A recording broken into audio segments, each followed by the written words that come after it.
Ang malalakas na alon ng Karagatang Pasipiko ay hindi kailanman naging kasing lamig ng kamay na bigla na lang akong itinulak. Napakabilis ng pangyayari. Isang iglap, narinig ko pa ang nakakasuklam na tawa ni Serafina, kasunod ang huling sulyap sa mukha ni Ignacio na puno ng takot at kasamaan. Pagkatapos, puro itim. Ang huling bagay na naramdaman ko ay ang labis na sakit sa aking ulo at ang pamilyar na amoy ng aming yate, ang Valderramas Pride, na unti-unting lumalayo habang ako'y lumulubog. Isa iyong halik ng kamatayan mula sa mga taong pinagkatiwalaan ko, ang aking asawa at ang aking kapatid. 8 taon na ang lumipas mula noon. 8 taon ng dilim, ng paghihirap, at ng pangako sa sarili na babalik ako. Hindi bilang ang dating Celeste Valderrama de la Fuente na madaling malinlang at mahina. Babalik ako bilang isang nilalang na mas matatag, mas matalino, at higit sa lahat, mas uhaw sa hustisya. Naalala ko pa ang lamig ng tubig, ang lalamunan kong parang sinasakal, ang pakikipaglaban ko para sa bawat hininga. Kung hindi lang siguro sa isang himala o isang anino na biglang lumitaw mula sa kadiliman ng gabi. Siya si Lorenzo Santiago o Enzo, ang taong sumagip sa akin, ang taong itinuring kong tagapagligtas at kalaunan ang naging pinakamalapit kong kasama sa misyon ng paghihiganti. Nakahiga ako sa buhangin, naliligo sa liwanag ng buwan, nang una kong idilat ang aking mga mata. "Buhay ka, Binibini," ang sabi niya. Ang boses niya ay malalim at kalmado. Hindi ko maintindihan. Sino siya? Bakit niya ako sinagip? Doon ko unti-unting nalaman ang katotohanan. Si Enzo ay isang dating sundalo, sinagip at tinulungan ng aking ama, si Don Emilio. Bilang ganti, ipinangako ni Enzo na babantayan at poprotektahan ang aming pamilya. At sa gabi ng aking pagtatangka na patayin, siya ang nandoon, sumusunod sa isang pakiramdam ng panganib na matagal na niyang nararamdaman. Hindi madali ang 8 taon na iyon. Hindi araw-araw na bumabangon ka na lang at nagpapanggap na matapang. Naging masakit ang bawat araw. Ang mga sugat sa aking katawan ay naghilom. Ngunit ang mga sugat sa aking puso at kaluluwa ay patuloy na nagdugo. Sa mga araw na nawawalan ako ng pag-asa, palaging naroon si Enzo. Siya ang nagturo sa akin ng iba't ibang kasanayan, mula sa self-defense hanggang sa pagiging matalas na sa negosyo. Siya ang nagpaalala sa akin sa aking anak, si Diego. Ang aking munting Diego na ngayon ay nasa piling ng mga taong nagtangka sa aking buhay. Para kay Diego, Celeste, ang palagi niyang paalala at iyon ang nagpatuloy sa akin, ang aking anak. Ang rason kung bakit ako kailangan maging matatag, hindi lang para sa akin, kundi para sa kanya. Para malaman niya na may isang ina na lumaban kahit palabis ang sakit. Ngayon, nakatayo ako sa harap ng napakagara at matayog na gusali ng Valderrama de la Fuente Holdings Corporation, ang aking kumpanya. Ang pamana ng aking pamilya. 8 taon na itong nasa kamay ng mga traidor. 8 taon na pinagsamantalahan ang aking pangalan, ang aking ari-arian. Ang malamig na hangin ng syudad ay humalik sa aking mukha. Nakaramdam ako ng kakaibang tapang na hindi ko kailanman inakala na taglay ko. Ang buhok ko ay mas maikli na ngayon at ang dating malambing kong mga mata ay may matinding determinasyon na. Ang suot kong business suit ay nagpapakita ng aking bagong pagkatao. "Handa ka na ba?" tanong ni Enzo na nakatayo sa aking tabi Ang presensya niya ay parang pader na nagpoprotekta. Tumango ako ng dahan-dahan. Higit pa sa handa, Enzo. Matagal ko itong pinaghandaan.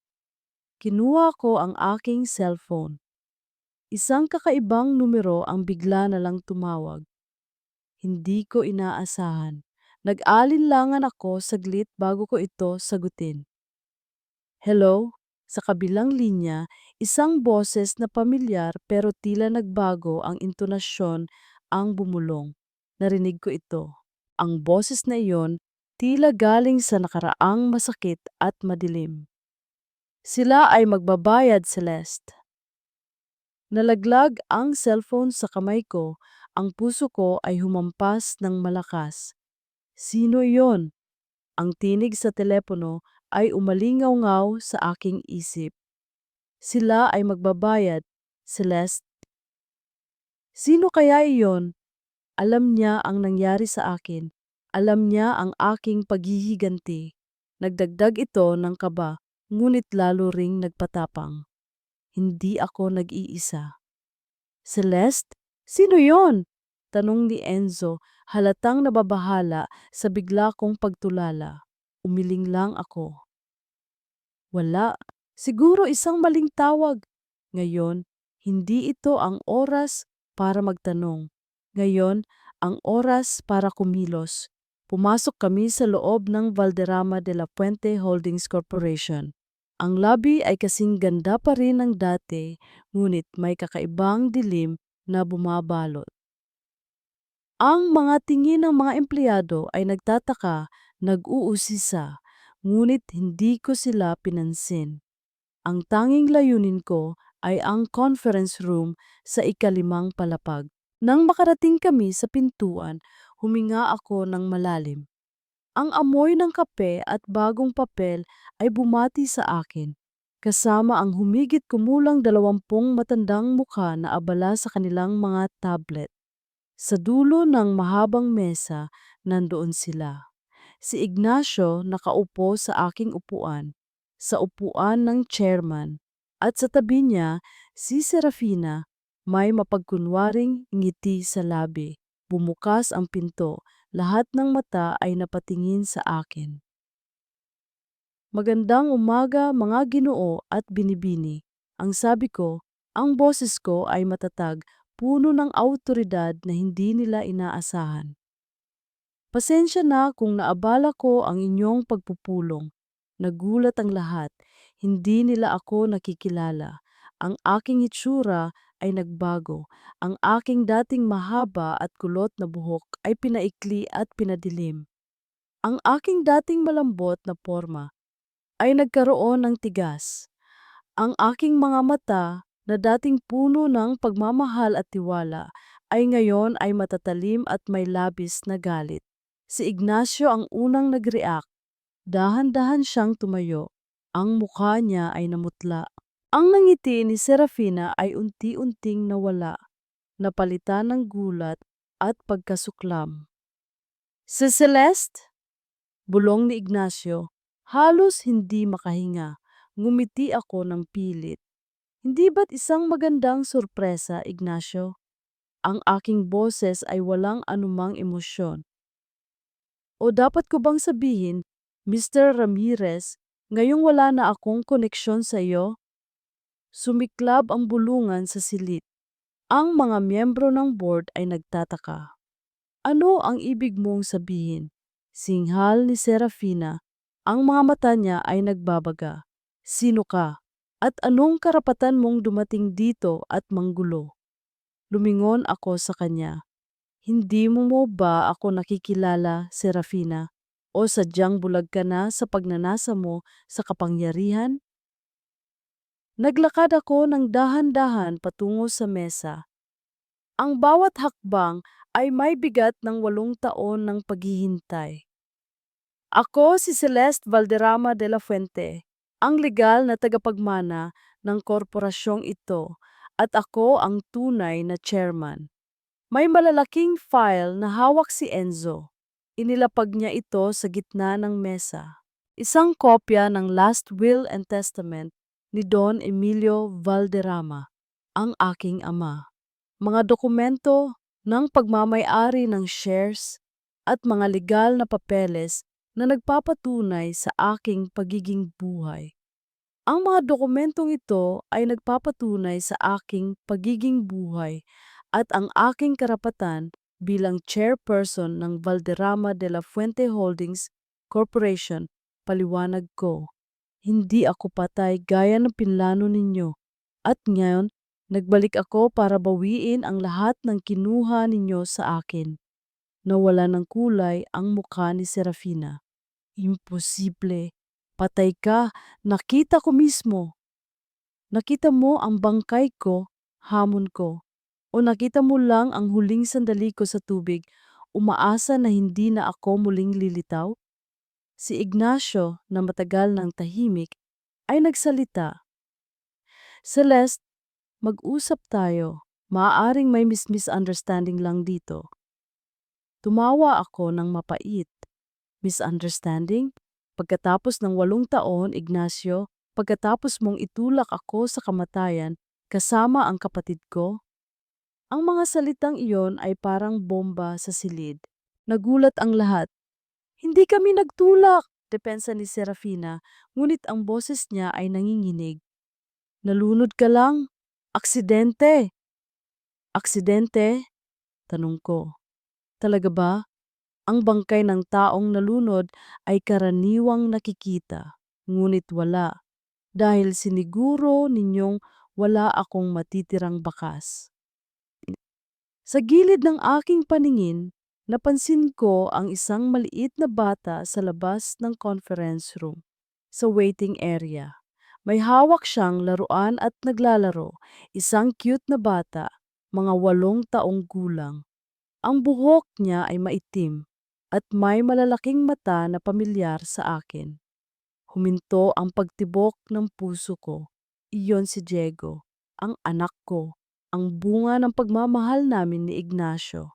Anak ko na ngayon ay kasama ni Serafina.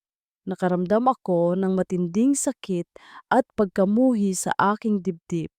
Paano sila nagkaroon ng lakas ng loob na palakihin ang aking anak? Napansin ni Serafina ang tingin ko sa bata. Mabilis niyang tinawag si Diego at inakay palayo, ngunit hindi bago niya ako sinulyapan ng may mapanghamong ngiti. Kailangan kong manatiling kalmado, hindi ito ang oras para sa damdamin. Mula ngayon, sabi ko, ako ang mamumuno sa kumpanyang ito at sisiguraduhin kong babayaran ninyong dalawa ang lahat ng inyong ginawa. Hindi sumagot si Serafina at Ignacio. Ang kanilang mga muka ay puno ng takot at galit, ngunit alam kong hindi pa tapos ang laban. Ito ay simula pa lamang. Ang mga mata ni Diego, hindi ko na matanggal sa isip ko. Ang kanyang inosenteng tingin. Ang labis na sakit na nararamdaman ko nang makita siyang hawak-hawak ni Serafina ay mas matindi pa sa suntok. Paano ko haharapin ito? Paano ako magiging isang ina sa kanya nang hindi nalalaman ng sinuman ang katotohanan? Kinabukasan, pormal kong sinimulan ang aking tungkulin bilang chairperson ng Valderrama de la Fuente Holdings Corporation. Hindi naging madali. Ang mga empleyado ay nahahati. Ang iba ay natatakot, ang iba ay nagtataka, at ang iba ay tila nalilito sa bigla kong pagbabalik. Ngunit ang pinakamahirap ay ang pagharap sa oposisyon mula kina Ignacio at Serapina. Hindi ka pa rin namin kinikilala. Ang sabi ni Ignacio sa akin sa isang board meeting, ang boses niya ay walang paggalang. Ang mga dokumento ay maaring peke. Ngumiti ako ng mapait. Ignacio, alam nating dalawa ang katotohanan. At kung pipilitin mo pa ring tanggihan iyon, mapipilitan akong ipaalam sa publiko ang buong katotohanan tungkol sa iyong pagtatangka na patayin ang iyong asawa at ang pagnanakaw sa kanyang kumpanya. Namutla siya, natahimik. Ang kanyang mga mata ay nagtagpo sa akin, puno ng takot. Ito ang Ignacio na dating asawa ko, ang ama ni Diego. Ngunit ang taong ito sa harapan ko ngayon ay ibang-iba na, nababalutan ng takot at kasamaan.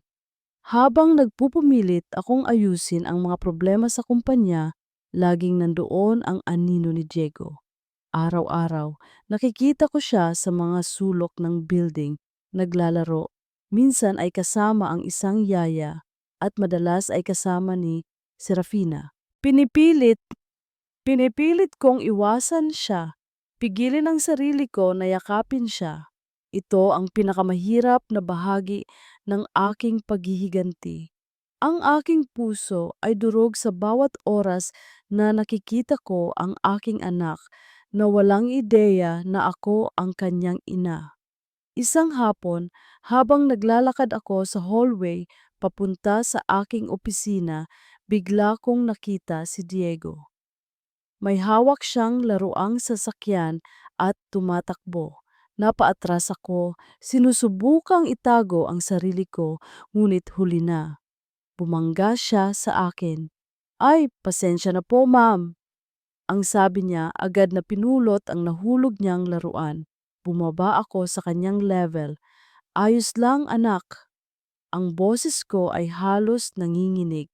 Nakatingin siya sa akin, ang kanyang mga mata ay malaki at nagtataka. Gusto ko siyang, gusto ko siyang yakapin, amuyin ang kanyang buhok, halikan ang kanyang noo. Ngunit hindi ako pwede. Biglang dumating si Serafina, ang mukha niya ay puno ng galit. "Diego, ilang beses ko nang sinabi sa iyo na huwag kang tatakbo at huwag kang makikipag-usap sa mga estranghero." Hila niya si Diego palayo, habang ang bata ay nakatingin pa rin sa akin. "Hindi ako estranghero." Ang bulong ko, ngunit sapat na para marinig niya. Bumalik si Serafina. "Ano ang sabi mo?" "Wala," sagot ko. "Bakit? Natatakot ka ba na malaman niya ang katotohanan?" Nginisian niya ako. "Ang katotohanan? Ang katotohanan ay ako ang nagpalaki sa kanya, Celeste. Ako ang kanyang ina. Ang totoo, iniwan mo siya. Kinaya mong umalis. Kaya huwag kang magpanggap na nagmamalasakit ka ngayon." Ang bawat salita niya ay parang libong karayom na tumusok sa aking puso. Ngunit nanatili akong matatag. Hindi ko siya hahayaang makita ang sakit ko. Kinagabihan, sa aking kondominium, nandoon si Enzo. Nakikinig siya sa bawat salita ko, sa bawat hikbi. "Ang sakit, Enzo," ang sabi ko, umiyak sa kanyang balikat. Napakasakit na makita ang anak ko nakasama ng halimaw na yon at wala akong magawa. Hinaplos niya ang aking likod. "Alam kong mahirap, Celeste, pero kailangan mong maging matatag. Malapit na. Malapit na nating makuha si Diego. Sisiguraduhin ko iyan." "Pero paano?" tanong ko. "Paano ko sasabihin sa kanya na ako ang ina niya? Na inabandon ako siya kahit na ginawa ko iyon para sa kanya?" "Hindi mo siya inabandona, Celeste," sabi ni Enzo. "Pilit nilang inalis ka sa buhay niya. At ngayon, babalik ka para bawiin siya. Malalaman ni Diego ang katotohanan at ipagmamalaki ka niya." Nagkaroon ako ng kaunting lakas mula sa kanyang mga salita, ngunit ang pagdududa ay naroon pa rin. Kinabukasan, habang naglalakad ako sa labas ng aking opisina, narinig ko ang boses ni Serafina. Nakikipag-usap siya sa telepono, ngunit sapat na malakas para marinig ko ang ilang salita. "Oo, ang bata. Hindi siya pwedeng makahadlang sa plano natin. Gagamitin natin siya kung kinakailangan. Hindi ko na narinig ang iba pa. Ngunit sapat na iyon. Gagamitin nila si Diego para sa kanilang mga masasamang balak." Ang puso ko ay humampas ng malakas. Nag-init ang aking mga mata. Hindi ko hahayaan iyon. Hindi ko hahayaang saktan nila ang aking anak. Ang narinig kong pag-uusap ni Serafina ay parang kidlat na tumama sa aking isipan. Gagamitin nila si Diego, ang aking anak. Hindi ako papayag. Ang galit na nararamdaman ko ay doble ngayon. Hindi lang para sa sarili ko, kundi para sa kaligtasan ni Diego. Kailangan nating kumilos ng mas mabilis, Enzo. Sabi ko sa kanya ng gabing iyon habang nag-e-examine kami ng mga financial reports sa aking kondo. Narinig ko si Serafina. Balak niyang gamitin si Diego. Nagtiim ang kanyang bagang. Hindi natin hahayaan yon, Celeste. Sisiguraduhin kong hindi nila mahawakan ang bata. Nagsimula kami sa isang mas matinding paghahanap ng ebidensya. Ang Valderrama de la Fuente Holdings Corporation ay isang malaking network at ang pagtatago ng mga irregularidad ay napakahusay nilang ginawa. Ngunit hindi sila kasing galing ng aking ama at mas lalong hindi kasing galing ni Enzo sa pagtuklas ng mga lihim. Sa loob ng ilang araw, sunod-sunod naming nadiskubre ang mga transaksyon na mukhang malinis sa unang tingin ngunit may mga maliliit na detalye na nagpapahiwatig ng korupsyon. Mga supplier na may kaduda-dudang koneksyon, mga pondo na inilipat sa mga offshore account at mga proyekto na pinasimulan ngunit walang malinaw na benepisyo sa kumpanya. Ang bawat pahina ay nagpapakita ng kanilang walang hanggang kasakiman. Hindi sila nag-aksaya ng panahon. Sabi ko, ang boses ko ay puno ng pagkamuhi. Habang tinitignan ang listahan ng mga inilabas na pondo na ginamit di umano para sa research and development, ngunit napunta sa isang shell company na konektado kay Serafina. Ang kasakiman ay bumubulag, Celeste, sabi ni Enzo habang kinukumpirma niya ang mga datos sa isa pang screen. At ang kasakiman ang kanilang kahinaan. Isang gabing-gabi na, habang nagpapahinga kami saglit mula sa aming paghahanap, nakaupo kami sa balkonahe ng aking kondo, nakatingin sa mga ilaw ng syudad. Ang katahimikan ay nakakapanindig balahibo. Enzo, ang sabi ko, bakit mo ginagawa ito? Hindi mo naman obligasyon. Huminga siya ng malalim.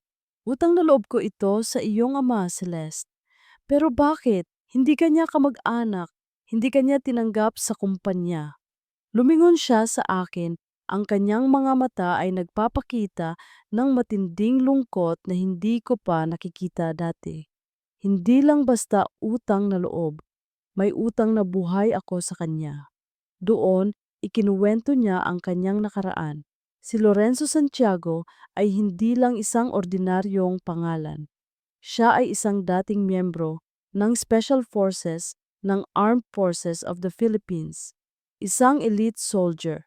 Ngunit sa isang misyon, isang ambush, naiwan siya para mamatay. Nasa gitna ako ng gubat, sugatan, walang pag-asa. Paliwanag niya ang kanyang tinig ay halos bulong. Akala ko doon na magtatapos ang lahat, ngunit bigla na lang dumating ang mga tao ni Don Emilio. Hindi ko alam kung paano niya nalaman o bakit niya ako tinulungan, pero sinagip niya ako. Pinagamot. Binigyan niya ako ng pangalawang pagkakataon sa buhay. Nakinig ako ng maingat. Naunawaan ko na ang lalaking ito sa harap ko ay hindi lang basta bodyguard. Siya ay isang taong may sariling mga sugat, sariling mga demonyo. Gusto niyang maging katuwang mo ako, patuloy ni Enzo. Sabi niya, kailangan ni Celeste ng isang tao na magiging mata niya, tenga niya at espada niya. Isang taong hindi siya iiwan kahit ano pa ang mangyari. Ipinangako ko sa kanya na poprotektahan kita, hindi lang dahil sa utang na loob, kundi dahil Dahil naniniwala ako sa iyo, Celeste, naniniwala ako sa hustisya na ipinaglalaban mo. Ang kanyang mga salita ay nagpagaan sa aking loob. Hindi ako nag-iisa sa laban na ito. May kasama ako, isang taong handang magsakripisyo para sa akin. Kinabukasan habang naglilinis ako sa lumang opisina ng aking ama na ngayon ay aking ginagamit, nakita ko ang isang lumang kahon. Puno ito ng mga lumang papeles, larawan at personal na gamit ni Don Emilio. Sa ilalim ng isang tumpok ng mga sulat, may isang maliit na leather-bound na notebook. Nakalock ito. Kumuha ako ng ilang paper clips at sinubukan itong buksan gaya ng itinuro sa akin ni Enzo sa isa sa aming mga self-defense sessions. Pagkalipas ng ilang minuto, narinig ko ang mahinang click. Bumukas ang notebook. Puno ito ng sulat kamay ng aking ama na madaling makilala. Naglalaman ito ng mga tala tungkol sa kanyang mga iniisip, mga plano sa negosyo, at maging ang kanyang mga personal na obserbasyon. Sa gitna ng mga tala, mayroon siyang nakasulat na ilang pangalan. Mga pangalan ng mga taong hindi ko kilala. At may petsa sa bawat pangalan kasama ang isang misteryosong code na tila isang uri ng password o lokasyon. Nang makarating ako sa bandang huling pahina, may nakita akong isang entry na mas bago kaysa sa iba. May petsa itong ilang linggo bago ako itulak sa dagat. Ang nakasulat doon ay nagpakaba sa akin. Ang ahas ay nasa loob na ng ating hardin. Nabalitaan ko ang kanilang plano. Hindi ko hahayaang saktan nila ang aking anak. Hindi pa panahon para lumaban ng harapan. Kailangan kong magplano, kailangan kong maglaho, at magbigay daan para matuto si Celeste. At may isang taong pinagkakatiwalaan ko na magbabantay sa kanya. Ang mga salitang iyon ay nagpabalik sa akin sa mga pagdududa. Alam na ba ng aking ama ang lahat? Pinlano niya ba ang lahat ng ito? Ang paglaho niya? Ang pagtulong ni Enzo? Ang aking pagbabalik? Bakit niya kailangang gawin ito ng ganito? Biglang napansin ko ang isang pahina na may nakasulat na isang kakaibang serye ng mga numero at letra na may label na Project Phoenix, Valderrama Legacy. Sa ilalim nito, mayroong isang account number at ang pangalan ng isang bangko sa labas ng bansa. Nagdilim ang aking paningin. Ito ba ang mga iligal na transaksyon na hinahanap namin? Ang mga pinagtataguan ni Serafina at Ignacio o may iba pa itong ibig sabihin? Nang gabing iyon, pinakita ko kay Enzo ang notebook. Maingat niyang binasa ang bawat pahina, ang kanyang muka ay seryoso. Project Phoenix, bulong niya. Ang pangalan pa lang ay mayroong malalim na kahulugan. Pero ano ito? Tanong ko. Napakalaki ng account na ito, hindi ito basta-basta pwedeng hawakan ni na Serafina at Ignacio. Tama ka, sabi ni Enzo. Habang tinitignan ang mga detalye, mas malaki ito kaysa sa kayang hawakan ng kahit sinong nasa border. Hindi ito pera para sa sariling interes. Ito ay nagpose siya tila nag-iisip ng malalim. Ito ay parang isang safety net o isang war chest. Bigla akong kinilabutan. Pero bakit itinatago ng aking ama ang account na ito? At bakit may mga transaksyon pa rin dito hanggang ngayon? Kumunot ang noo ni Enzo. Transaksyon?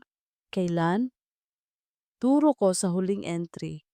Tignan mo, Enzo, may withdrawal na naganap dito, isang buwan lang ang nakalipas.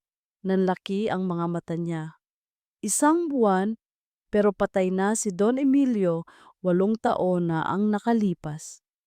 Nagkatinginan kami, ang isang nakatagong account sa ibang bansa na may mga kamakailang transaksyon at ang huling tala sa notebook na nagpapahiwatig na alam na ng aking ama ang lahat bago siya mamatay. Hindi kaya bulong ko, ngunit hindi ko kayang tapusin ang pangungusap. Ang ideya ay napakalaki, napaka-imposible. Hindi kaya buhay pa si Don Emilio? Tanong, tanong ni Enzo na tila binabasa ang aking isipan. Ang puso ko ay humampas ng malakas. Ang boses sa telepono. Ang misteryosong tawag na nagsasabing, sila ay magbabayad, Celeste. Ang huling entry sa notebook. Ang mga detalye tungkol sa Project Phoenix.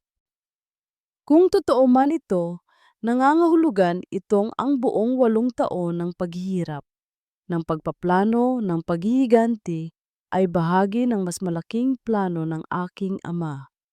Ngunit bakit? At paano niya nagawa ito nang walang nakakaalam? Tinitigan ko ang account number at ang bangko. Nagdesisyon ako. Kailangan nating alamin ang katotohanan. Sabi ko, ang aking tinig ay matatag. Kailangan nating imbestigahan ang account na ito at kung anuman ang makita natin, haharapin natin. Pinilit kong isara ang notebook, ngunit ang huling linya na nakita ko ay ang salitang Diego na nakasulat sa isang gilid. Ang pangalan ng aking anak. Ang lahat ay tila konektado sa kanya. Ang hinala na buhay pa ang aking ama, si Don Emilio, ay parang isang apoy na unti-unting lumalaki sa aking dibdib. Nagbigay ito ng pag-asa, ngunit nagdagdag din ng napakalaking tanong. Kung totoo, bakit niya ipinagtago ang sarili? At bakit niya ako hinayaang dumaan sa ganitong paghihirap? Ngunit bago ko pa masagot ang mga tanong na iyon, kailangan kong harapin ang kasalukuyang laban. Ang mga ahas sa damo, sina Serafina at Ignacio, ay hindi natutulog. Kinabukasan, isang malaking gulo ang sumalubong sa akin sa opisina. May lumabas na mga artikulo sa tabloid at online news sites na nagpaparatang sa akin ng korupsyon, money laundering, at maging ang paggamit ng iligal na pamamaraan para makuha ang Valderrama de la Fuente Holdings. Ang mga ebidensya, mga peke at gawa-gawang dokumento na mayroon pang ang falsified signature ko. Chairman Valderrama, ano ang maipaliwanag mo sa mga paratang na ito? Tanong ng isang miyembro ng board sa isang biglaang meeting.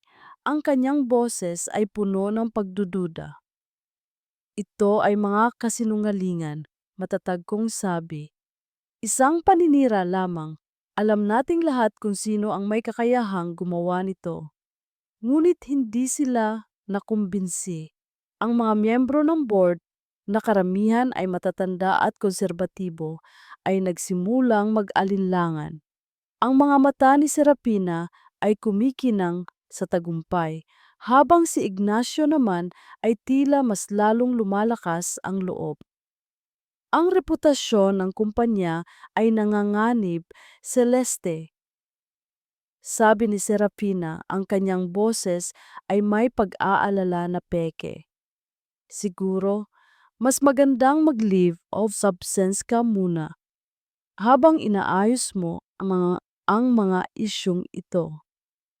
Alam kong ginagawa nila ito para patalsikin ako. Hindi ako aalis, matatag kong sabi. Ako ang lehitimong tagapagmana ng kumpanyang ito at haharapin ko ang anumang hamon. Ngunit ang sitwasyon ay lumala. Ang mga empleyado ay nagsimulang magbulungan. Ang ilang mga kliyente ay nag-alinlangan.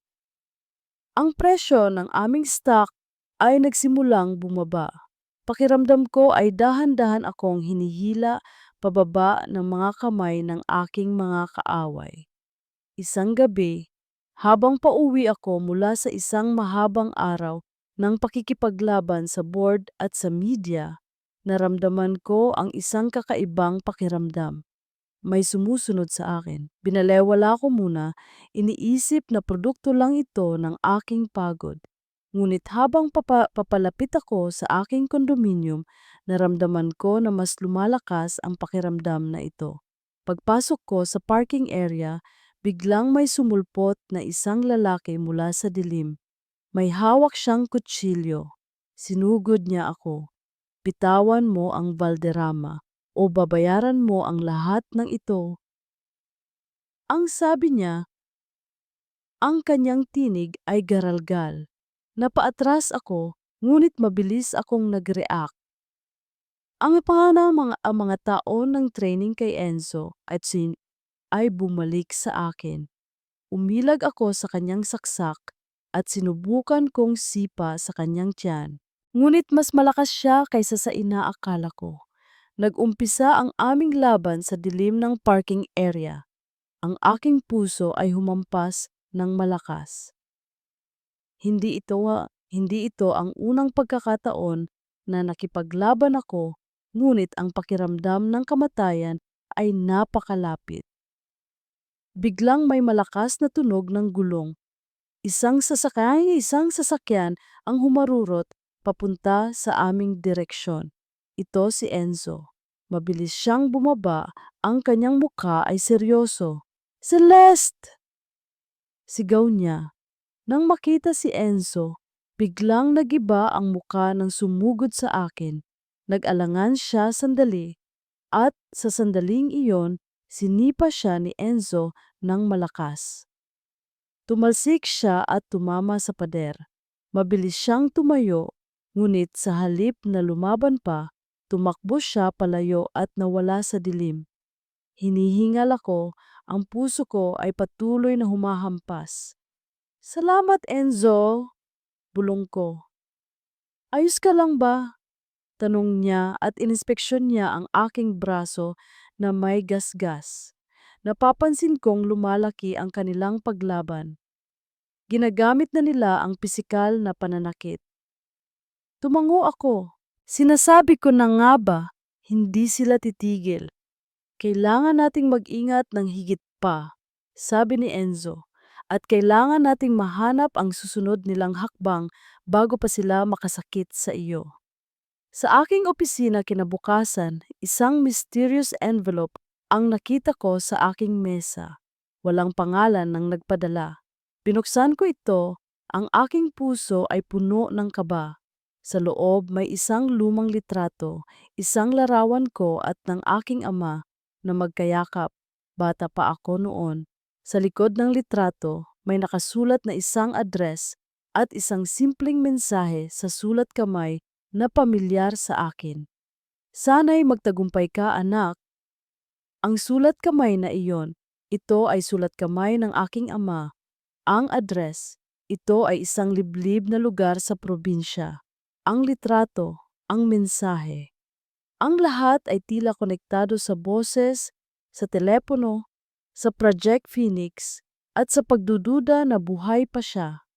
Nagkatinginan kami ni Enzo. "Posible kaya?" Bulong ko, ang aking boses ay nanginginig. Ang litrato, ang sulat kamay, ang address, ang mensahe, ang lahat ay sumisigaw ng isang posibilidad na halos hindi ko kayang tanggapin. Kung buhay pa ang aking ama, kung buhay siya, bakit niya ako hinayaang dumaan sa lahat ng ito? Bakit niya ipinagtago ang katotohanan? "Kailangan nating pumunta doon," ang sabi ni Enzo. Ang kanyang mga mata ay seryoso ngunit may bahid ng pag-asa. "Ngayon na!" Hindi na kami nag-aksaya ng panahon. Agad kaming umalis. Ang biyahe patungo sa liblib na probinsya ay mahaba, ngunit ang bawat kilometro ay puno ng pag-asa at kaba. Ang mga tanawin sa labas ng bintana ay tila naglalaho habang ang isip ko ay abala sa mga posibleng mangyayari. Nakarating kami sa isang lumang bahay, malayo sa kabihasnan, napapalibutan ng malalagong puno. Tila hindi na ito inalagaan sa loob ng mahabang panahon. Ngunit nang makita ko ang lumang swing sa labas, ang mga bulaklak sa hardin, ang puso ko ay kumabog ng malakas. Pamilyar ang lahat. Bumaba kami mula sa sasakyan. Ang hangin ay sariwa, ngunit may dalang bigat ng lihim. Sigurado ka bang ito ang lugar? Tanong ni Enzo habang maingat niyang tinitignan ang paligid. Hindi ako sumagot. Dahan-dahan akong lumapit sa pintuan. May isang lumang doorbell. Nag-alinlangan ako sandali bago ko ito pinindot. Walang sumasagot. Muli akong nag-alinlangan. Nagsisimula na akong mawalan ng pag-asa. Baka mali lang ang iniisip ko. Baka may naglalaro lang sa akin. Celeste, sabi ni Enzo, nilapitan niya ako. Kung walang tao, siguro, ngunit bago pa niya matapos ang kanyang sinasabi, biglang bumukas ang pinto. Isang matandang lalaki ang nakatayo sa harap namin. Ang kanyang buhok ay puti na at may kalaban na mga kulubot sa muka. Ang kanyang mga mata ay may bahid ng pagod at sakit. Ngunit ang kanyang ngiti ay hindi kailanman nagbago. Ama, ang bulong ko. Ang aking boses ay nanginginig. Ang aking mga mata ay napuno ng luha. Niyakap niya ako ng mahigpit. Aking anak, ang sabi niya, ang kanyang tinig ay may bahid ng damdamin. Buhay ka. Ligtas ka. Umiyak ako ng umiyak sa kanyang balikat. 8 taon, 8 taon ng sakit, ng kalungkutan, ng pag-iisip na wala na siya. Ngayon, narito siya, sa harap ko. Buhay. Nang maging kalmado ako, ipinaliwanag ni Don Emilio ang lahat. Alam ko na ang plano ni Serafina at Ignacio. Paliwanag niya, Bam, habang nakaupo kami sa living room kasama si Enzo na nakikinig ng maingat. Matagal ko na silang binabantayan.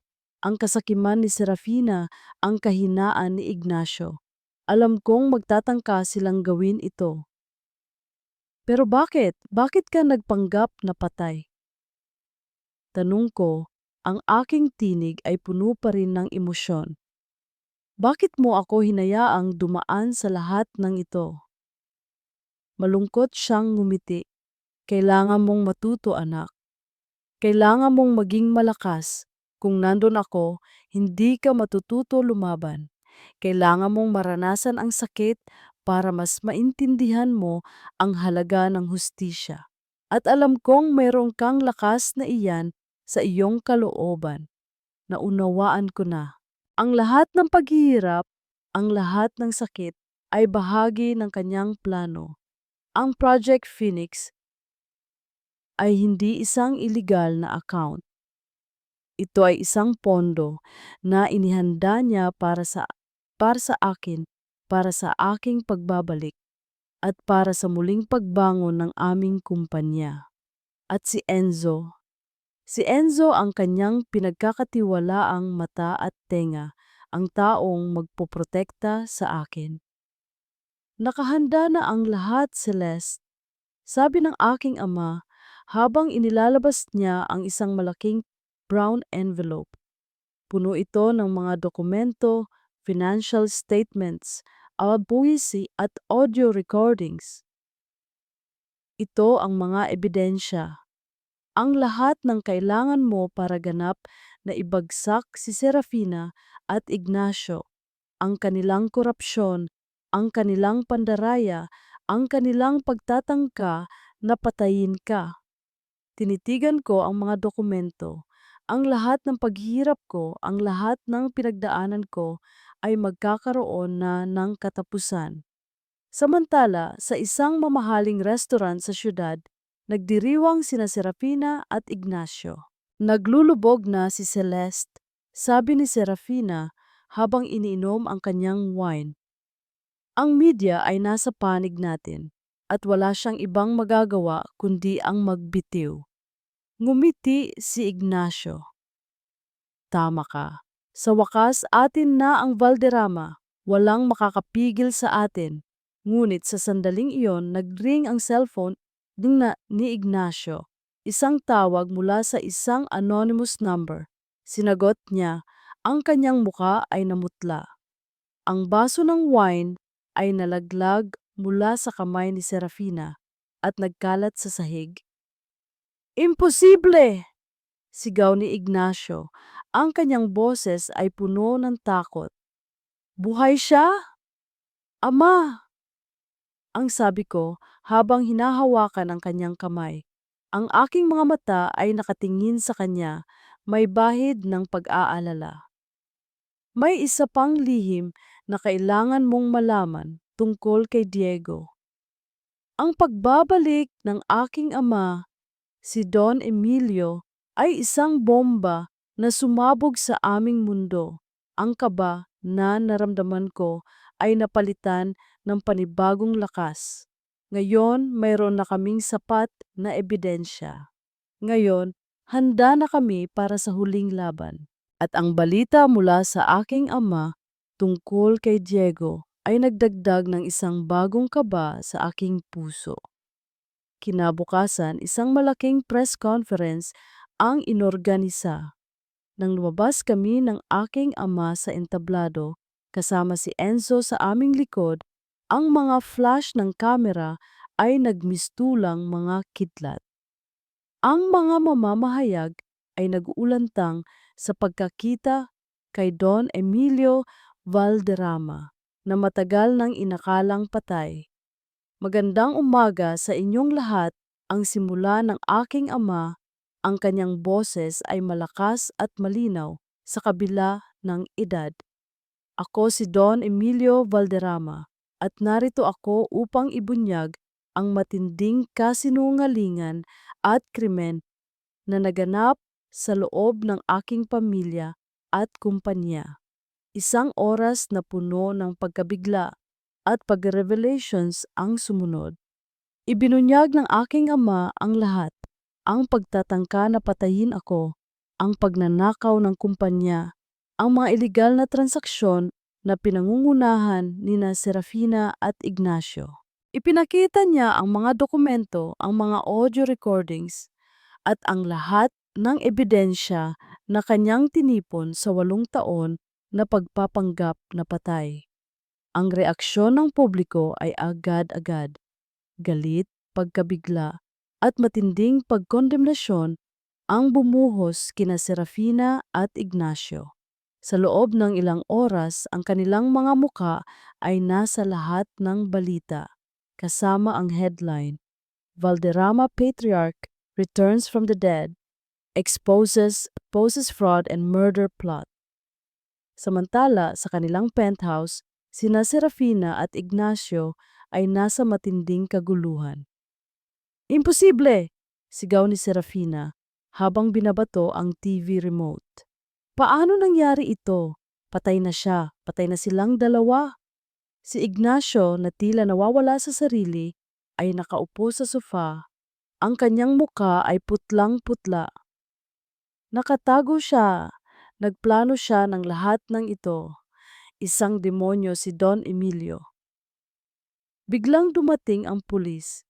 Hila-hila nila si Ignacio at Serafina na patuloy na nanlalaban at sumisigaw. Hindi niyo ako pwedeng arestuhin. Ako ang CEO ng kumpanya. Sigaw ni Ignacio. Ito ay set up. Sinisiraan lang nila ako.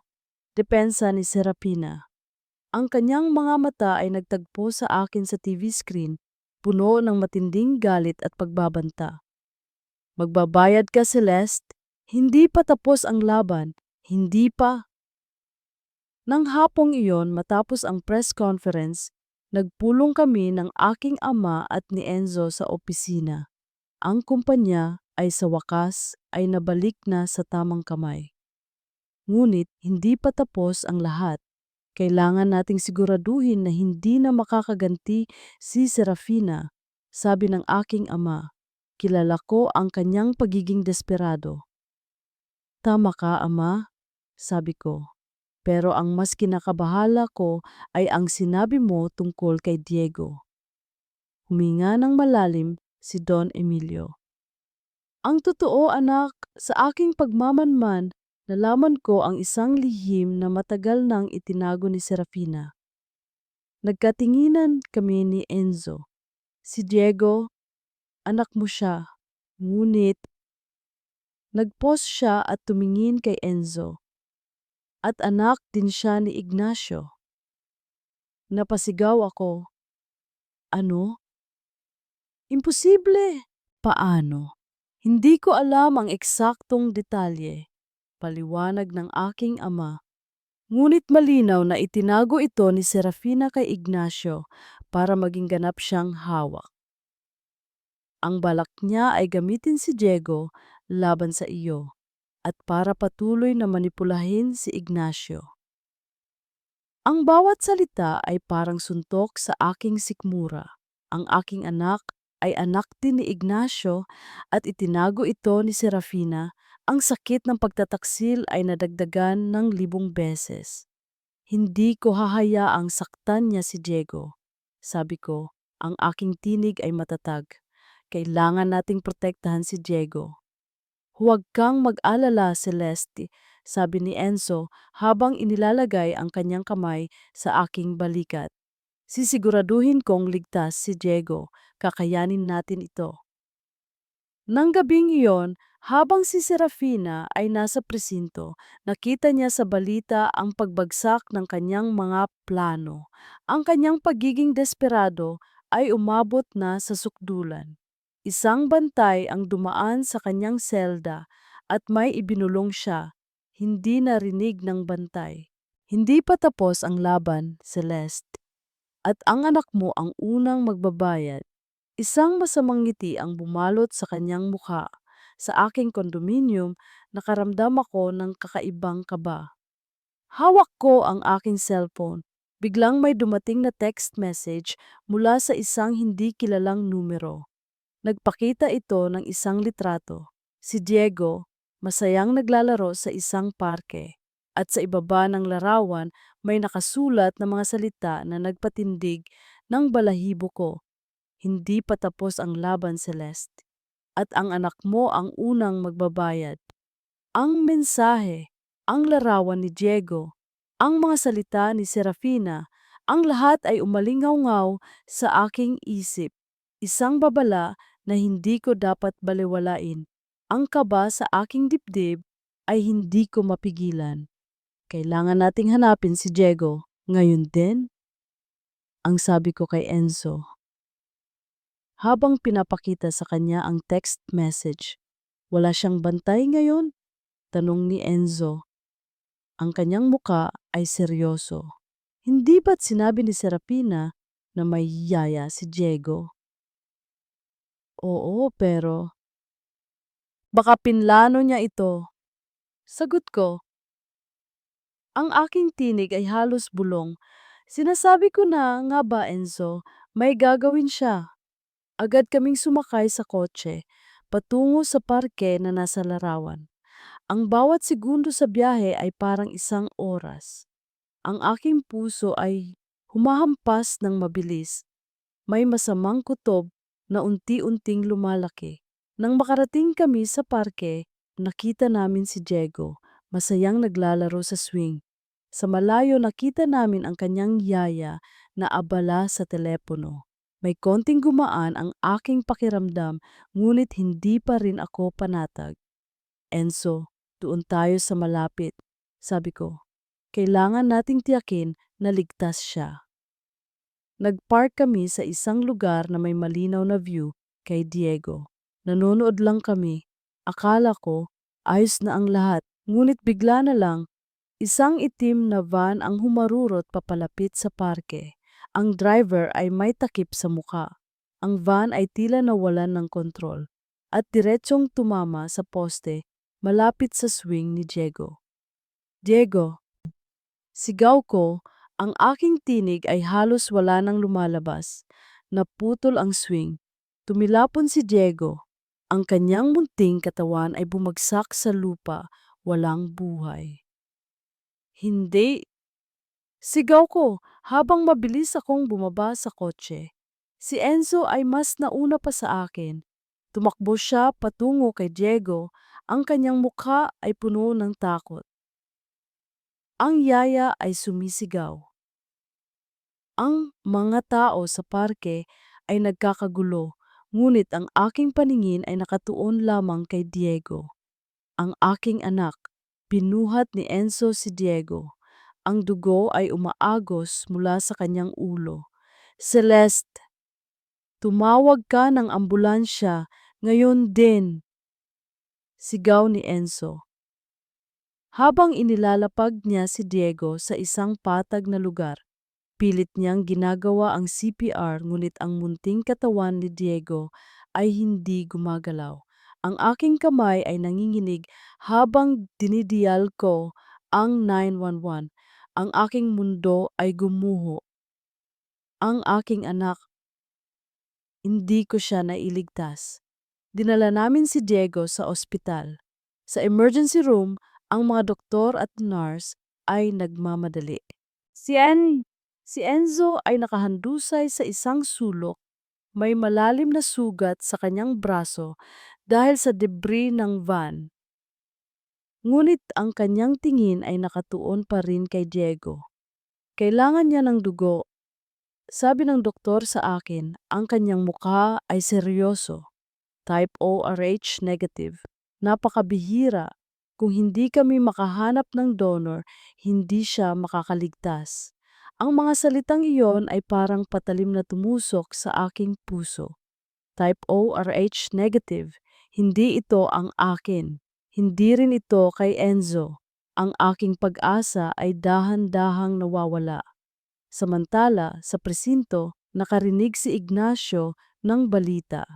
Isang pulis ang nagbubulungan sa kanyang kasamahan tungkol sa isang bata na nasagasaan sa parke at ang pangalan ng bata ay Diego Ramirez. Napatayo si Ignacio. Diego, anak ko? Hinarap niya ang pulis. Ano ang nangyari kay Diego? Di Diego Ramirez ba ang sinasabi ninyo? Oo, Mr. Ramirez, sabi ng pulis. Seryoso ang kanyang kalagayan. Nasa ospital siya ngayon. Nanlamig ang buong katawan ni Ignacio. Anak ko. Si Diego ay anak ko. Ang katotohanan na matagal nang itinago ni Serafina ay biglang bumalik sa kanya. Ang galit, ang sakit, ang pagsisisi. Kailangan kong pumunta sa ospital, sigaw niya. Kailangan kong makita ang anak ko, ngunit hindi siya pinayagan. Nandoon siya sa kulungan. Sa desperasyon, hinawakan niya ang bar na humaharang sa kanya. Ang kanyang puso ay puno ng matinding pagmamahal at takot. Ang kanyang anak ay nasa bingit ng kamatayan. At siya walang magawa. Kung hindi kami makahanap ng donor, hindi siya makakaligtas. Ang mga salita ng doktor ay umaling-awngaw sa aking isipan. Napaupo ako sa sahig. Ang aking mundo ay gumuho. Wala na akong anak.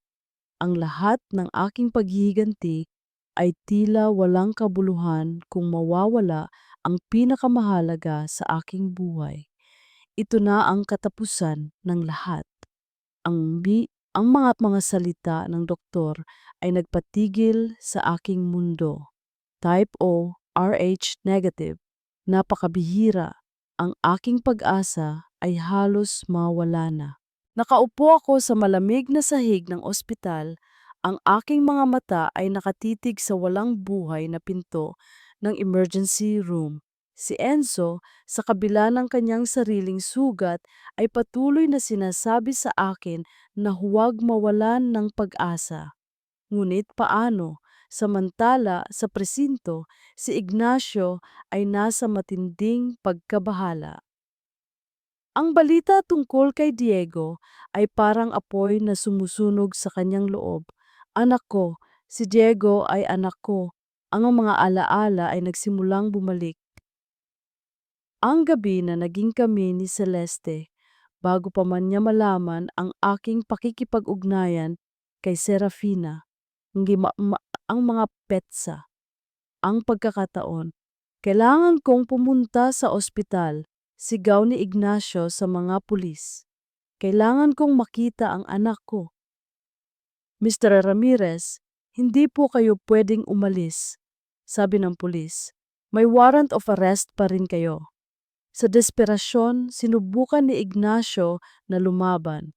Ang kanyang mga mata ay nanlilisik, ngunit masyado siyang maraming bantay. Sumuko siya, ngunit may matinding determinasyon sa kanyang mukha. Kailangan kong malaman kung anong uri ng dugo ang kailangan niya, sabi ni Ignacio. Anong type ng dugo ang kailangan ni Diego? Nag-alinlangan ang pulis. Ngunit sa huli ay sinabi niya, type ORH negative, sir. Nanlaki ang mga mata ni Ignacio. Type ORH negative. Ito ang kanyang dugo. Ang dugo na mayroon siya ay ang dugo na kailangan ng kanyang anak. Isang kakaibang pag-asa ang sumiklab sa kanyang puso kasabay ng matinding pagsisisi. Pakiusap, ang sabi ni Ignacio, ang kanyang boses ay nanginginig. Dalhin niyo ako sa ospital. Ako ang ama niya. Ako ang pwedeng mag-donate ng dugo. Hindi agad naniwala ang mga pulis, ngunit sa huli, sa ilalim ng mahigpit na bantay, dinala nila si Ignacio sa ospital. Nang makarating si Ignacio sa ospital, ang kaguluhan ay naghari. Nakita ko siya, ang aking dating asawa, ang lalaking nagtangka sa aking buhay, ngayon ay narito. Ang kanyang mukha ay puno ng takot at pag-aalala. Celeste, sabi niya, ang kanyang tinig ay nanginginig. Kailangan kong mag-donate ng dugo kay Diego. Ako ang ama niya. Ang aking dugo ay type ORH negative. Hindi ako makapagsalita. Ama niya, ang katotohanan ay parang suntok sa aking mukha. Ang sinabi ng aking ama, ang lihim ni Serafina. Ang lahat ay biglang nagkaroon ng kahulugan. Dali-dali naming sinuri ang kanyang dugo. At tama nga siya, ang kanyang dugo ay tugma. Inihanda agad si Ignacio para sa blood transfusion. Habang nagaganap ang proseso, biglang lumabas ang isang nurse mula sa operating room. Ma'am Celeste, sabi niya, nahanap namin ito sa mga gamit ng bata. Isang liham mula kay Mrs. Serafina Valderrama. Kinuha ko ang liham, ang aking mga kamay ay nanginginig. Ang nakasulat doon ay nagbunyag ng lahat.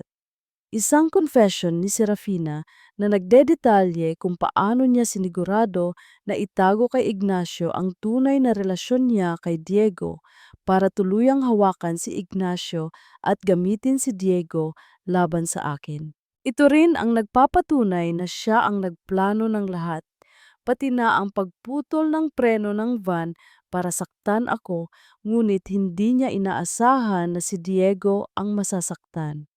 Ang galit ko kay Serafina ay umabot sa sukdulan. Ngunit sa sandaling iyon, ang aking paningin ay nakatuon kay Ignacio. Ang lalaking ito na sinakripisyo ang kanyang sarili sa kabila ng kanyang mga kasalanan para iligtas ang aming anak. Sa kabilang banda, si Enzo ay nilalapatan na ng paunang lunas. Ang kanyang sugat ay malalim at ang kanyang katawan ay mahina. Nakatingin siya sa akin, ang kanyang mga mata ay puno ng pag-aalala. Ayos ka lang ba, Celeste? Tanong niya, ang kanyang boses ay mahina. Lumapit ako sa kanya at hinawakan ang kanyang kamay. Ayos lang ako, Enzo. Salamat. Salamat sa lahat. Nang matapos ang blood transfusion, lumabas ang doktor. Ang kanyang muka ay may bahid ng pagod, ngunit may ngiti. Ligtas na si Diego, sabi niya. Nagtagumpay ang operasyon. Magpapagaling siya. Biglang gumaan ang aking pakiramdam. Ang aking anak, ligtas na siya. Ngunit ang kaguluhan sa aking isip ay hindi pa rin nawawala. Si Ignacio, si Diego, ang mga lihim na nabunyag. Ang bigat ng lahat ng ito ay napakalaki. Sa labas ng ospital, si Serafina na nakakulong pa rin sa presinto ay nakarinig ng balita sa radyo tungkol sa matagumpay na operasyon ni Diego at ang papel ni Ignacio dito. Nalaman din niya ang tungkol sa liham na kanyang isinulat. Bumagsak siya sa sahig. Ang kanyang mundo ay gumuho. Ang kanyang mga plano ay bigo na. Ngunit may isang bagay na hindi ko pa rin maintindihan. Bakit hindi ko naramdaman na anak ko si Diego? Nasaan ang aking instinto bilang ina? Ang pagdududa sa sarili ay nagsimulang kumalat sa aking puso. Celeste, sabi ng aking ama na nilapitan ako, kailangan nating pag-usapan ang lahat. Ngayon, sa wakas, nalaman na ni Ignacio ang katotohanan. Ang mga salita ng doktor ay parang musika sa aking pandinig. Ligtas na si Diego, ang aking anak. Ang aking puso ay napuno ng matinding kaligayahan at lunas. Ngunit kasabay nito ay ang bigat ng lahat ng nabunyag na katotohanan. Si Diego ay anak din ni Ignacio at si Serafina ang nagtago nito sa loob ng 8 taon gumamit ng manipulasyon upang maghasik ng sakit at pagkakahiwalay. Sa loob ng ospital, habang nakatingin ako sa payapang mukha ni Diego na nakahiga sa hospital bed, ang aking mga mata ay napuno ng luha. Akala ko ang paghihiganti ang magbibigay sa akin ng kapayapaan. Ngunit sa bawat hakbang ng aking paghihiganti, mas lalo lang akong nalalayo sa kanya. Ang aking galit ay bumulag sa akin sa halaga ng aking anak. Sa kabilang banda, si Enzo ay patuloy na nagpapagaling. Sa kanyang tabi, nandoon ang aking ama. Ngunit ang aking isipan ay abala sa isang malalim na katanungan. Anon ngayon? Nakuha ko na ang hustisya para sa kumpanya. Ngunit ang puso ko ay hindi pa rin buo. Nilapitan ko ang kama ni Enzo. Mahina siyang ngumiti sa akin. Ligtas na siya, Celeste. Salamat, Enzo.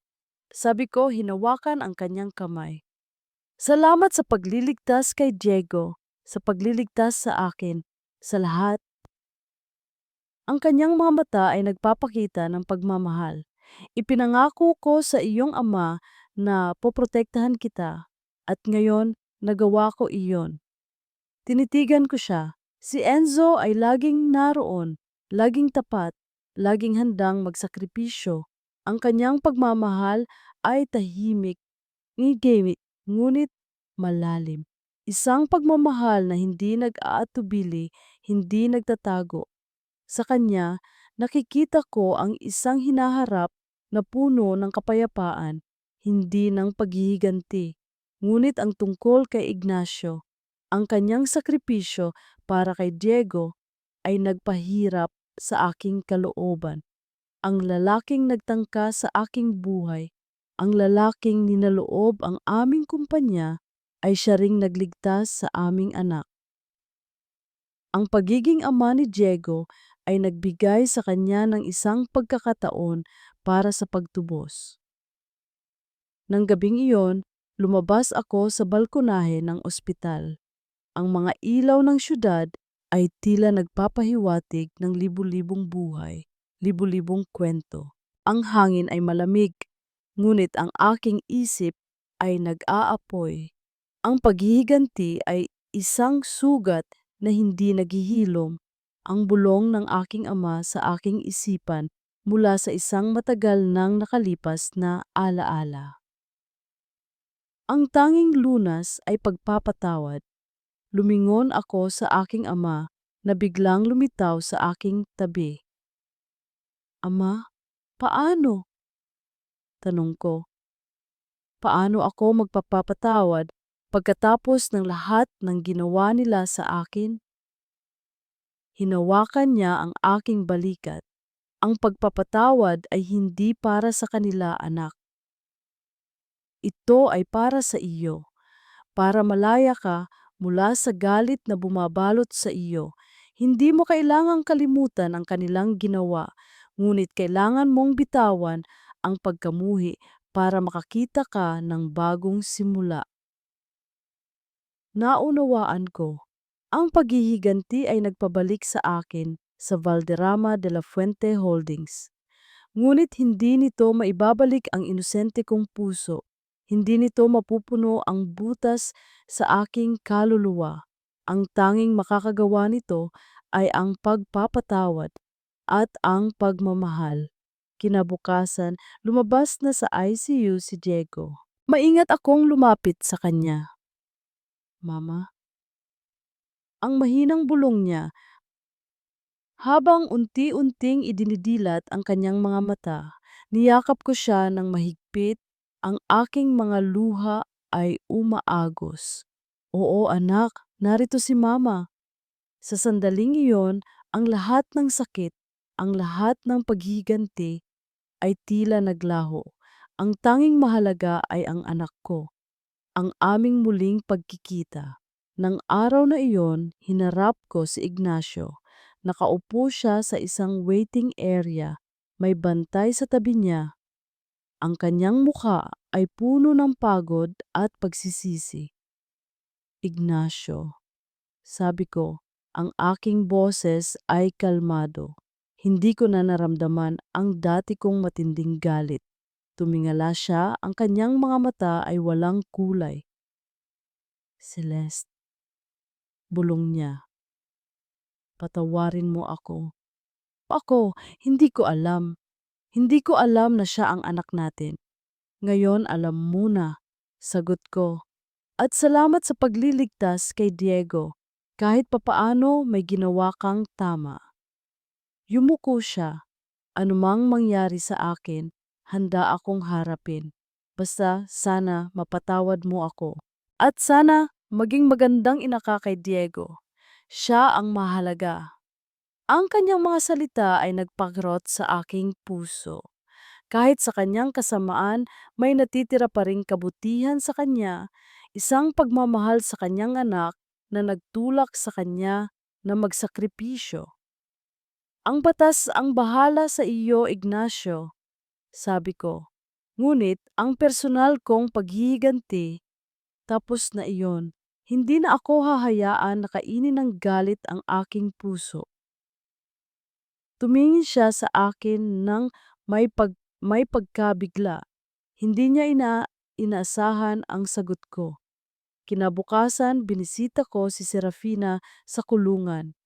Nakita ko ang isang babaeng gumuho. Ang kanyang mga mata ay walang buhay. Ang kanyang mga plano ay naglaho. Celeste, bulong niya. Ang kanyang boses ay garalgal. Hindi ko inaakala na mangyayari ito. Ang lahat ng aking pinaghirapan. Ang lahat ng pinaghirapan mo sa kasamaan, Serafina, sabi ko. Hindi mo kailanman naintindihan na ang tunay na kapangyarihan ay hindi sa pagkuha, kundi sa pagbibigay. At ang tunay na kayamanan ay hindi sa material na bagay, kundi sa pagmamahal. Wala kang alam, sigaw niya. Lagi kang may lahat, ikaw ang laging pinapaboran. Ako ang naghirap. Hindi mo kailanman sinubukang maging mas mabuti, Serafina. Sagot ko, kalmado pa rin. Pinili mo ang inggit at galit, at ngayon ito ang bunga ng iyong pinili. Umalis ako, hindi na ako nakaramdam ng galit. Ang nakita ko sa kanya ay awa. Ang paghihiganti ko ay tapos na. Hindi ko kailangan ng kanyang pagkawasak para maging masaya. Ang kanyang sariling mga kasalanan ang nagwasak sa kanya. Pagbalik ko sa ospital, nakita ko si Diego na nakaupo na sa kanyang kama, umiinom ng juice. Ang kanyang ngiti ay nakakagaan ng aking loob. Mama, ang sabi niya, dito ka lang po. Lumapit ako, lumapit ako at niyakap siya. Dito lang ako, anak, hindi na kita iiwan. Naramdaman ko ang kanyang munting mga braso na niyakap ako ng mahigpit. Ito, ito ang tunay na kaligayahan, hindi ang paghihiganti, hindi ang kapangyarihan, kundi ang pagmamahal ng aking anak. Ngunit may isang tanong pa rin na bumabagabag sa aking isipan. Ang lalaking nagligtas sa akin, ang taong laging naroon. Nakatingin ako kay Enzo na nasa kabilang dulo ng kwarto, tahimik na nakatayo. Ang kanyang mga mata ay nagpapakita ng pag-aalala, ngunit may pagmamahal din. Ang aking puso ay nagsimulang gumaan. Ito na ang oras para magsimula muli. Lumabas ako mula sa kwarto ni Diego at nilapitan si Enzo. Ang kanyang braso ay may benda pa rin, ngunit ang kanyang tindig ay matatag. Enzo, ang tawag ko sa kanya. Lumingon siya, ang kanyang mga mata ay nanunuri. Celeste, may kailangan ka? Ngumiti ako, isang tunay na ngiti na matagal ko nang hindi na ipakita. Gusto ko lang magpasalamat ulit para sa lahat. Para sa pagliligtas mo sa akin, sa pagbantay mo sa akin, sa pagiging kasama ko sa lahat ng ito. Hinawakan ko ang kanyang kamay. Ang init ng kanyang palad ay nagbigay ng kapayapaan sa akin. Hindi ko akalain na makakakita pa ako ng tunay na pagmamahal pagkatapos ng lahat ng nangyari. Pero, ikaw Enzo, ikaw ang nagpakita sa akin na mayroon pa pala. Ang kanyang mga mata ay nanlaki ng kaunti, tila hindi niya inaasahan ang aking sinabi. Celeste, bulong niya. Ang kanyang tinig ay may bahid ng pag-asa na matagal na niyang itinago. Matagal ko nang nararamdaman iyan para sa iyo, ngunit alam kong may paghihiganti kang kailangan. Wala na iyon, sabi ko, tumingin sa kanyang mga mata. Tapos na ang paghihiganti. Ang tanging mahalaga ngayon ay ang hinaharap. Ang hinaharap natin, Enzo.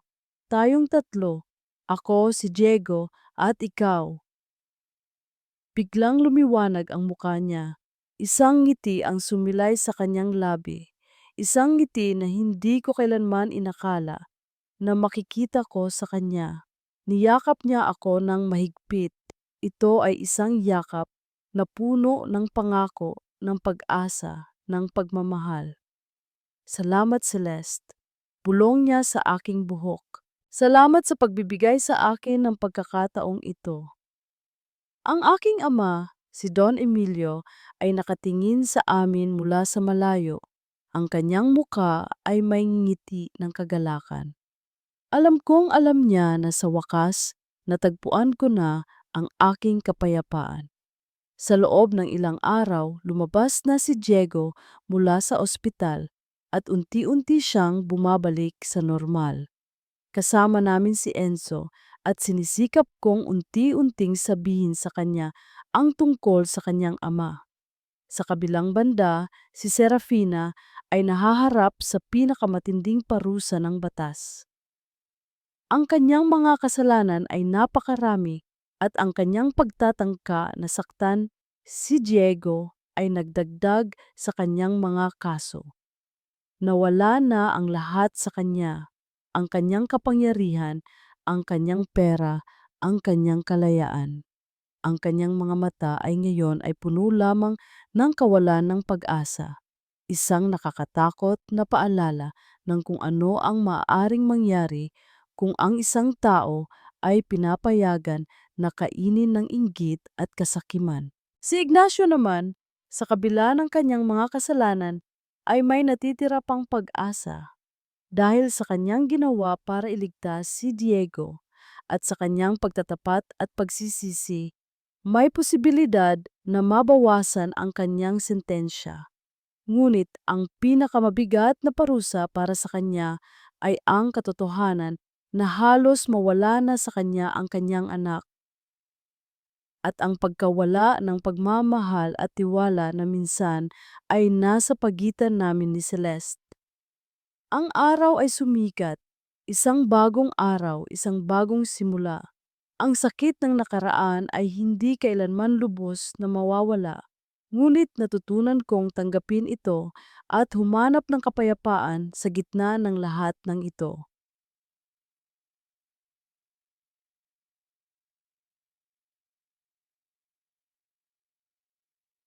Lumipas ang ilang linggo.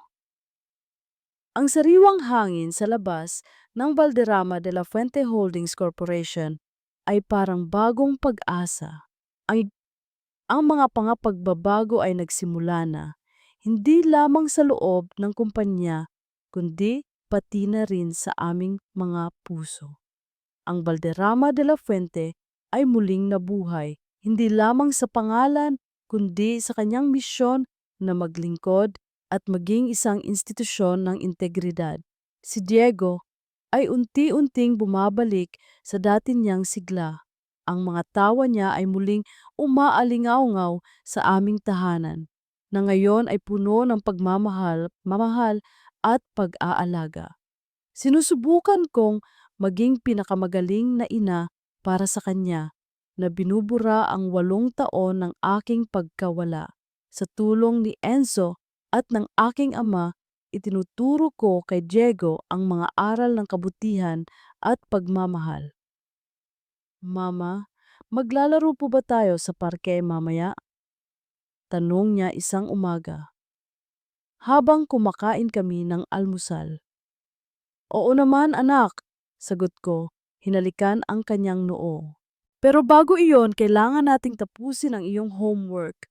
Okay? Nakangiti si Enzo na nakaupo sa tabi namin. Ang kanyang presensya ay nagbibigay ng kapayapaan sa akin. Hindi na siya ang tahimik na anino na laging sumusunod sa akin. Isa na siya ngayong bahagi ng aming buhay, ng aming pamilya. Isang hapon, habang naglalakad kami ni Enzo sa hardin ng aking kondo, nag-usap kami tungkol sa hinaharap. Celeste, sabi niya, habang hinahawakan ang aking kamay. Alam kong marami pa tayong kailangang ayusin, pero gusto kong malaman mo, handa akong manatili sa tabi mo kung papayagan mo ako. Ngumiti ako. Enzo, hindi ko naisip na darating ang araw na muli akong magtitiwala at magmamahal. Pero ikaw ang nagpakita sa akin na posible pa pala. Oo, Enzo. Gusto kong manatili ka sa tabi ko. Sa aming tabi, niyakap niya ako. Ang yakap na iyon ay puno ng pag-asa, pagmamahal na gamamahal at pangako. Samantala, sa korte, naganap ang paglilitis kina Serafina at Ignacio. Si Serafina, na walang bakas ng dating ganda at kapalaluan, ay nakaupo sa defendant's stand. Ang kanyang mga mata ay nanlalata, ang kanyang muka ay walang kulay.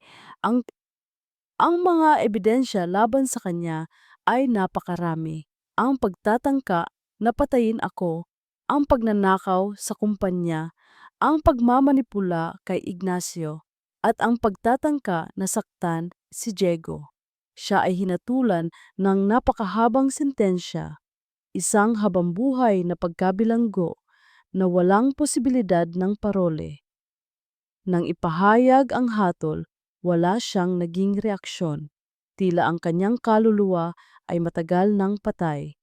Ito ang katapusan ng kanyang kasakiman at inggit. Nawala na ang lahat sa kanya. Si Ignacio naman na nasa kanyang tabi ay nakikinig sa kanyang hatol. Sa kabila ng kanyang mga kasalanan, ang kanyang pagtatapat at ang kanyang pagliligtas kay Diego ay isinaalang-alang. Siya ay hinatulan ng ilang taong pagkabilanggo, ngunit may pag-asa pa rin siyang lumabas ng mas maaga dahil sa kanyang good behavior at pagsisisi. Miss Ramirez, sabi ng judge, ang iyong pagpili na iligtas ang iyong anak ay nagpakita ng isang bahagi ng kabutihan na nananatili pa rin sa iyo. Umaasa ako na gagamitin mo ang pagkakataong ito para magbago. Tumingin si Ignacio sa akin. Ang kanyang mga mata ay puno ng pagsisisi at pasasalamat. Tumangulang ako. Alam kong matagal pa ang kanyang pagtubos, ngunit mayroon siyang pagkakataon. Paglabas ko ng korte, nandoon ang aking ama at si Enzo. Tapos na ang lahat, sabi ko. Ang aking tinig ay puno ng kalayaan. Hindi, anak. Sabi ng aking ama, ang kanyang mga mata ay puno ng karunungan. Ito ay simula pa lamang, ang simula ng iyong bagong buhay. Nang gabing iyon, habang naghahanda ako para matulog, may naramdaman akong kakaibang damdamin. May isang liham na naiwan sa aking mesa. Galing ito kay Ignacio. Binuksan ko ang sobre. Ang kanyang sulat kamay ay maingat. Celeste, ang nakasulat. Alam kong hindi sapat ang mga salita para humingi ng kapatawaran. Ngunit nais kong malaman mo na buong puso kong pinagsisisihan ang lahat ng aking ginawa. Salamat sa pagliligtas mo kay Diego at sa pagbibigay mo sa akin ng pagkakataong makita ang aking anak sa huling pagkakataon. Nais kong magbigay ng isang pabor para kay Diego. Ayokong makasira ako sa kanyang kinabukasan. Handa akong isuko ang aking karapatan bilang ama. Hindi ko hahayaan na ang aking nakaraan ay makasama sa kanya. Hayaan mong lumaki siya na may isang ama na karapat-dapat. Sana mapalaki ninyo siya ng may pagmamahal. Salamat, Celeste, at paalam. Nagulat ako sa kanyang liham. Hindi ko inaasahan ang ganoong sakripisyo. Ngunit alam kong ito ang tamang desisyon para kay Diego. Ilang taon ang lumipas mula nang matapos ang mga pagsubok at paghihirap. Ang mga sugat ay naghilom, hindi tuluyang naglaho, ngunit natuto akong mabuhay ng may kapayapaan sa piling nila. Ang Valderrama de la Fuente Holdings Corporation ay umunlad ng husto sa ilalim ng aking pamamahala. Hindi na ito isang lugar na binabalot ng kasakiman at intriga, kundi isang simbolo ng integridad at pagbabago. Ipinagpatuloy ko ang mga tunay na hangarin ng aking ama na gawing kapaki-pakinabang ang aming kumpanya sa lipunan. Si Diego ay lumaki na ngayon, isang masigla at matalinong bata. Hindi pa rin niya alam ang buong katotohanan tungkol sa kanyang kapanganakan, ngunit alam niya na mayroon siyang mapagmahal na ina at isang ama-amahan na laging naroon para sa kanya. Si Enzo. Isang hapon, naglalakad kami nina Enzo at Diego sa isang malawak na parke habang lumulubog ang araw. Hawak ni Enzo ang kamay ni Diego at ako naman ay nakakapit sa kanyang braso. Ang hangin ay sariwa at ang mga tawa ni Diego ay parang musika sa aming tainga. Tatay Enzo, bilisan niyo po! Sigaw ni Diego habang tumatakbo papalapit sa isang playground. Ngumiti kami ni Enzo sa isa't isa. Ang tawag ni Diego kay Enzo ay tatay ay isang patunay ng pagmamahal na nabuo sa paglipas ng panahon. Tinanggap ni Enzo si Diego bilang kanyang sariling anak. At si Diego naman ay itinuring si Enzo na tunay niyang ama. Ang liham ni Ignacio ay nagbigay sa amin ng kalayaan para buuin ang pamilyang ito. Ang ganda na ng buhay natin, Celeste, bulong ni Enzo habang magkatabi kaming nakaupo sa bench, pinapanood si Diego. Oo nga, sagot ko, ipinulupot ang aking kamay sa kanyang braso. Akala ko hindi na ako makakakita ng ganitong kapayapaan dahil pinili mo ang pagpapatawad, sabi niya. Dahil pinili mo ang pag-ibig. Totoo, ang paghihiganti ay nagbigay sa akin ng panandaliang kasiyahan, ngunit ang pagpapatawad at pagmamahal ang nagbigay sa akin ng tunay na kapayapaan at kaligayahan. Sa isang okasyon sa kumpanya, ipinagdiriwang namin ang aming anibersaryo. Tumayo ako sa entablado. Ang aking puso ay puno ng pasasalamat. Sa loob ng maraming taon, simula ko, dumaan ako sa matinding pagsubok.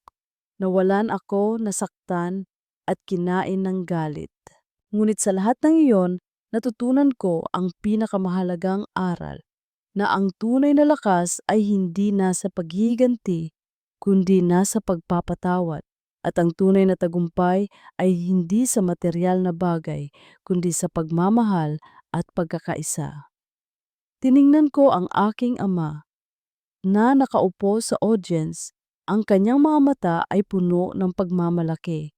Ang kanyang plano, ang kanyang pagsubok ay nagbigay sa akin ng kakayahang maging ang taong ako ngayon. Salamat, Ama, bulong ko. Nagtagumpay ako, nagtagumpay tayo. Pagkatapos ng aking talumpati, lumapit sa akin ang aking ama. Ipinagmamalaki kita, anak. Ginawa mo ang lahat ng tama. Niyakap ko siya ng mahigpit. Ito ang uri ng kapayapaan na hinahanap ko. Si Serafina ay nananatili sa kulungan, isang paalala ng kanyang mga kasalanan.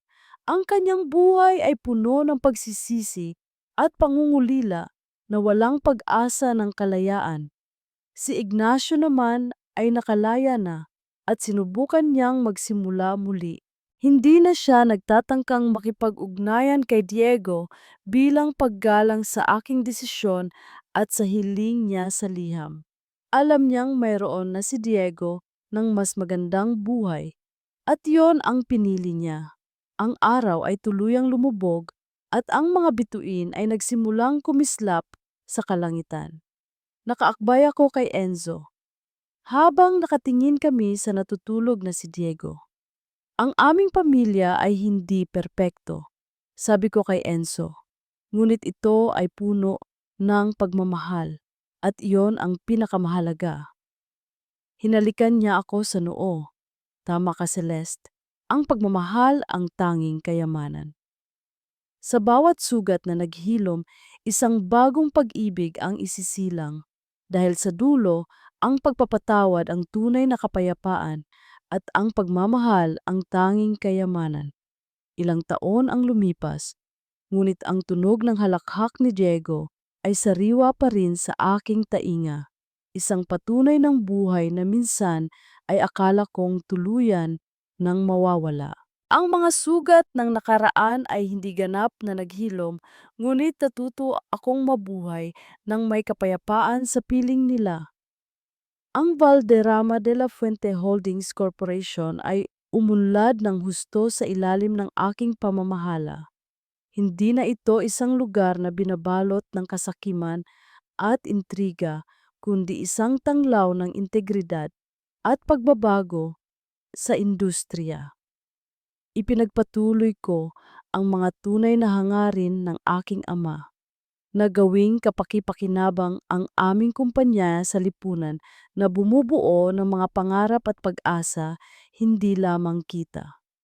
Isang hapon, habang lumulubog ang araw, naglalakad kami ni na Enzo at Diego sa isang malawak na parke na napapalibutan ng malalagong puno.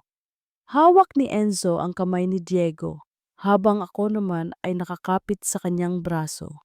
Ang simoy ng hangin ay sariwa at ang mga tawa ni Diego ay parang pinakamatamis na musika sa aking tainga.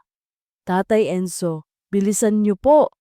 Sigaw ni Diego, ang kanyang munting boses ay puno ng sigla habang tumatakbo papalapit sa isang playground. Ngumiti kami ni Enzo sa isa't isa. Ang aming mga mata ay puno ng pagmamahal. Ang tawag ni Diego kay Enzo ay tatay ay isang patunay ng pagmamahal na nabuo sa paglipas ng panahon.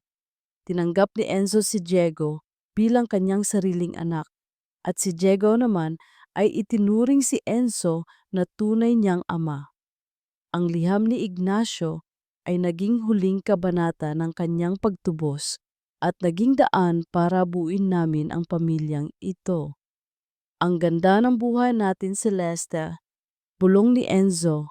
Ang kanyang boses ay malumanay habang magkatabi kaming nakaupo sa bench, pinapanood si Diego.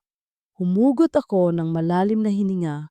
Ang aking puso ay puno ng pasasalamat. Oo nga Enzo, akala ko hindi na ako makakakita ng ganitong kapayapaan. Ang lahat ng sakit, ang lahat ng paghihiganti, naisip ko noon, iyon ang magbibigay sa akin ng kaligayahan. Hinawakan niya ang aking kamay, ang kanyang mga daliri ay marahang humaplos sa akin. Pero pinili mo ang pagpapatawad, Celeste. Pinili mo ang pag-ibig at iyon ang naghatid sa atin dito. Totoo, ang paghihiganti ay nagbigay sa akin ng panandaliang kasiyahan, isang malamig na pagtubos sa sakit. Ngunit ang pagpapatawad at pagmamahal ang nagbigay sa akin ng tunay na kapayapaan at kaligayahan. Ito ang naghilom sa akin, ang nagpabuo sa aking puso. Sa isang okasyon sa kumpanya, ipinagdiriwang namin ang aming anibersaryo. Tumayo ako sa entablado, ang aking puso ay puno ng pasasalamat, hindi na ng galit. Sa loob ng maraming taon simula ko, ang aking tinig ay matatag at puno ng damdamin. Dumaan ako sa matinding pagsubok, nawalan ako, nasaktan, at kinain ng galit.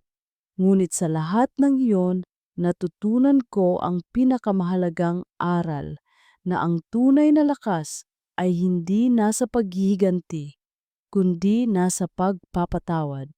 At ang tunay na tagumpay ay hindi sa material na bagay, kundi sa pagmamahal at pagkakaisa ng pamilya. Tiningnan ko ang aking ama, si Don Emilio, na nakaupo sa audience. Ang kanyang mga mata ay puno ng pagmamalaki at ng ngiti ng isang matandang taong kontento sa kanyang mga nagawa. Ang kanyang plano, ang kanyang pagsubok, ay naging dahilan ng aking paglago. Ginawa niya akong mas malakas, mas matalino, at higit sa lahat, mas may kakayahang magmahal. Salamat, Ama. Bulong ko sa hangin. Nagtagumpay ako, nagtagumpay tayo. Pagkatapos ng aking talumpati, lumapit sa akin ang aking ama, ang kanyang mga mata ay nanunuri. Ipinagmamalaki kita, anak. Ginawa mo ang lahat ng tama.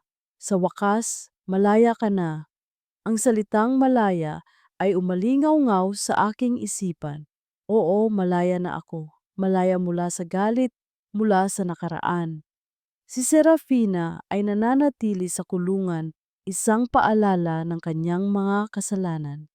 Ang kanyang buhay ay puno ng pagsisisi at pangungulila na walang pag-asa ng kalayaan. Ang kanyang ganda ay kupas na. Ang kanyang karangyaan ay naglaho. Wala na siyang anumang dahilan para maging mayabang o para magpatuloy sa kanyang inggit. Ang kanyang kapalaran ay isang malalim na babala. Si Ignacio naman ay nakalaya na matapos ang kanyang sentensya. Hindi na siya nagtatangkang makipag-ugnayan kay Diego bilang paggalang sa aking desisyon at sa hiling niya sa liham. Ngunit narinig ko na pinili niyang magsimula muli sa isang maliit na probinsya, nagtatrabaho ng tapat at unti-unting sinusubukan na ayusin ang kanyang sarili. Alam kong mayroon na si Diego ng mas magandang buhay at yon ang pinili niya. Ang kanyang pagtubos ay tahimik ngunit tunay. Ang araw ay tuluyang lumubog at ang mga bituin ay nagsimulang kumislap sa kalangitan. Nakaakbay ako kay Enzo habang nakatingin kami sa natutulog na si Diego. Ang kanyang munting mukha ay payapa, nakayakap sa kanyang paboritong teddy bear. Ang aming pamilya ay hindi perpekto. Sabi ko kay Enzo, ang aking tinig ay puno ng lambing, ngunit ito ay puno ng pagmamahal. At iyon ang pinakamahalaga sa lahat.